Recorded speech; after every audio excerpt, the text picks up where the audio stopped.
So now that we've talked about our three dependent variables here and discussed them in depth, let's consider the case of exercise and stress and what that will do on the cardiovascular system.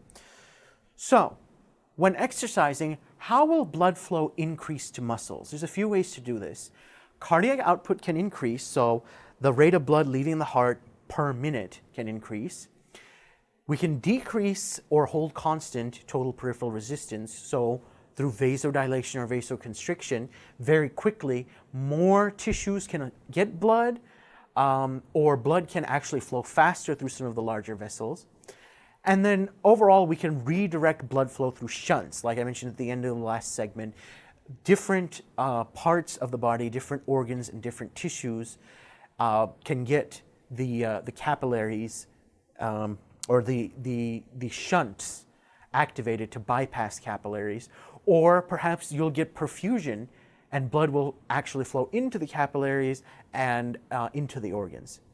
So arteriovenous shunts are essentially when an artery will flow directly into a vein, and you can see these like in the ears or in like the fingers when you are out in the cold and you want to conserve body heat, and the capillary beds in those locations just close off so that the blood doesn't come out near the surface of the skin and it doesn't allow heat to dissipate.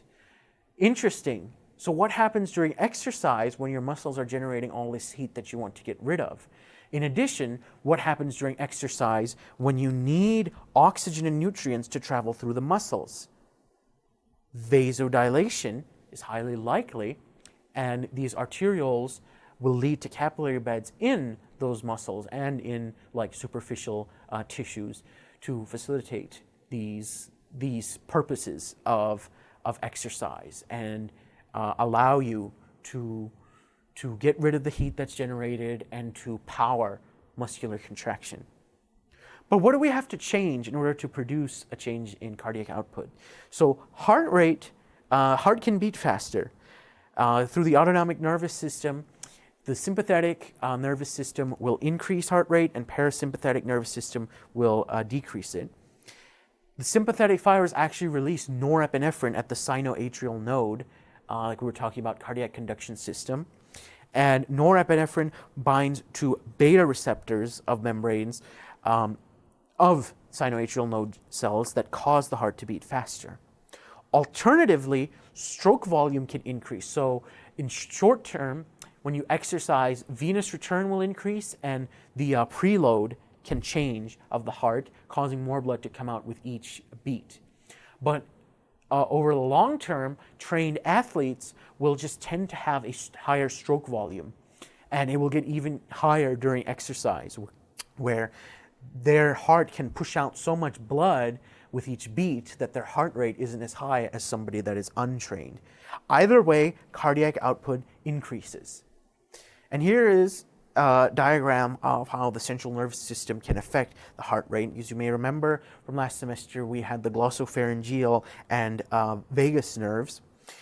So the glossopharyngeal nerves can respond to these pressure receptors, aka baroreceptors, in the carotid sinus and in the aortic arch. I should probably draw that in blue. So carotid sinus and aortic arch.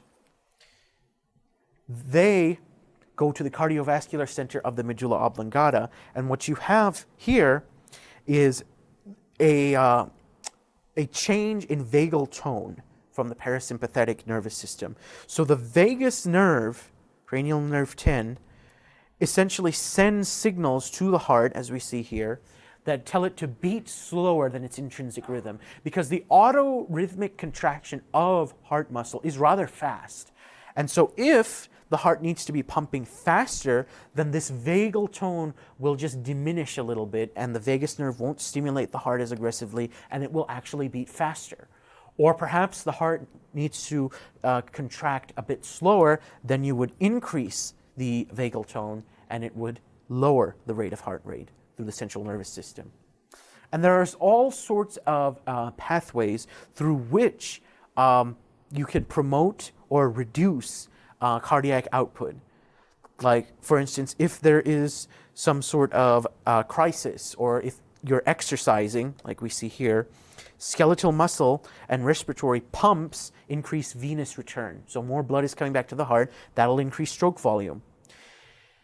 If you have low blood pressure, or as we mentioned, a crisis, and you have the sympathetic nervous system activating, that will cause cardiac muscle to contract more forcefully, which also increases stroke volume.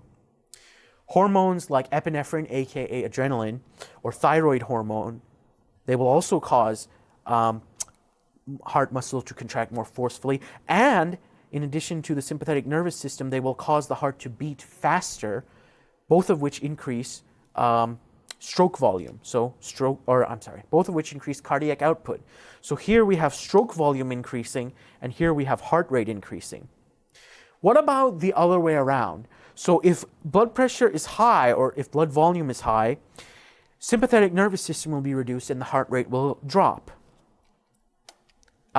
If a crisis has passed, the parasympathetic nervous system via vagus nerves will tell the heart, chillax, don't beat so hard, and the vagal tone will force the heart to beat slower. Cardiac output will go down.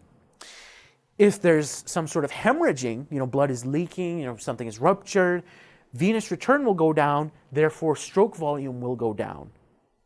Makes sense? All of these factors will ultimately affect either heart rate or stroke volume, and as a result, these two factors will change cardiac output.